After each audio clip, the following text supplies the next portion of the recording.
Growing up as a kid, my favorite food for breakfast was agege bread and egg.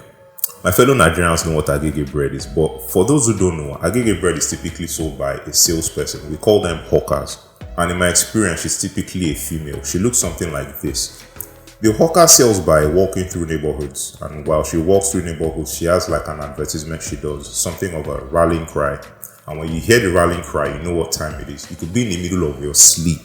And when you hear the rallying cry, you wake up to go and get bread, because the alternative is to walk to a shop nearby and buy bread there. But the bread they have may not be as fresh. So what used to happen in my house was my mom typically leaves the money for the bread on the dining table. So as soon as I hear it, I dash to the dining table, grab the cash, run outside my house and shout, "Bread!"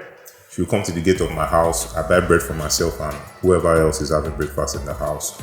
Go inside, fry a couple of eggs, cut the bread out in the middle and gently fold the egg in the middle of the bread with a nice cup of cocoa. Breakfast for champions. Some people prefer agege bread with ewa agoyin. Ewa agoyin is beans with a special pepper sauce. Whew. Anyway, this is not a video about food. Let's talk about the hawker real brief. The hawker is a business, right? She has a product, she's selling something. But she doesn't have a logo, a website, social media, and all those things we create when we say we're branding. She has none of those. But does she have a brand? Absolutely, she does. So what is a brand? According to Martin Neumeyer, somebody who I really respect, a brand is a gut feeling that somebody has for a product, a service, or a business. I replaced gut feeling with perception. So to me, a brand is somebody's perception about a product, a service, or a business. My perception about agege bread is that as soon as I hear the rallying cry, I get excited for my breakfast. While I'm dashing to grab the money and go to buy the bread, I'm already thinking about, the experience of eating the food. So for me, agege bread is my favorite breakfast. That's the brand to me. To contrast it, I also remember back then there were some people who kind of looked down on agege bread. They felt it was dirty and it's for poor people. Ew, peasants. Anyway, and then to take it another step further, agege bread is not as popular as it used to be. Still quite popular, but it's not what it used to be. What happened was word got out that the bakers were using bromate in production of the bread. Bromate does the same thing that yeast does, which is to make the dough rise and give it a fluffy texture. But it was a cheaper alternative to bromate. And I also think what happened was due to some economic issues, high quality yeast was hard to find because high quality yeast was typically imported. But because of some government interference, importing yeast was kind of difficult. So they opted for bromate instead, and apparently bromate is bad for you. If you ask me, bromate bread, dirty bread, that was my bread.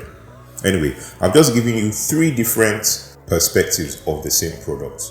When we say we're building a brand, what we're really doing in reality is we're building different brands, because not two people have the same exact perspective on things in life in general, right? And that's what makes life beautiful. We all see things from different angles, and perception is not a binary thing. It's not a I like it, I don't like it. Is I like it because what comes after because is the perception, right? What an Apple iPhone is to me is different from what an Apple iPhone is to you. So the tricky thing about perception is that I have no control over any other person's perception of anything in life in general. However, I can influence it. How do you influence people's perceptions? We typically influence it through expression. So let me give you a weird scenario. Say you're an executive at Coca-Cola. On this particular day, you're in a meeting. There are 8 of you in the room and somebody's giving a presentation in front.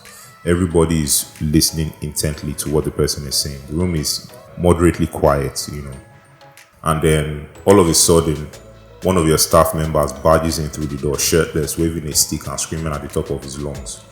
In that moment, there will be 8 different perspectives. One person could be, what happened to Sunday? It's typically not like this. He's a quiet guy. What happened? What pushed him over the edge? Another person could be like, I've always seen that Sunday is always quiet. That his quietness is creepy. So this is how he's really, Another person could be like, is he on drugs or something? But there will be different perspectives of Sunday in that moment. And those perspectives were formed based on the way Sunday expressed himself at that particular time. So that's just a very weird way of explaining what branding really is. At the core of branding is about perspectives, right? And the science of it is just figuring out how to influence people's perceptions, to see our business, our product, our service a certain way. So what is brand building? Brand building is a set of activities we perform which create an experience for our customers. These experiences then in turn form their perspective or influence their perspective. And the funny thing is that whether you're purposeful about it or not, you're always building a brand, because as long as you're in business, you're performing business activities, and those activities create an experience for your customer. So it helps if you're purposeful about the experience you're creating for your customer. Having said all that, let me debunk a misconception. Branding is not a designer's job. No. When clients come to Kishi Creative, they typically say things like, we want to do branding.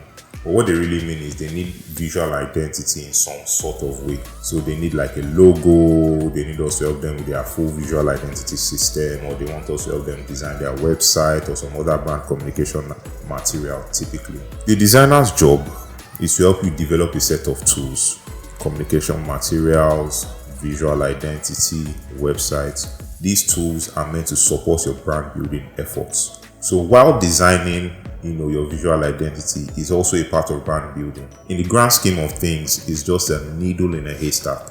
The majority of the brand building is your day-to-day, everything you do in your day-to-day.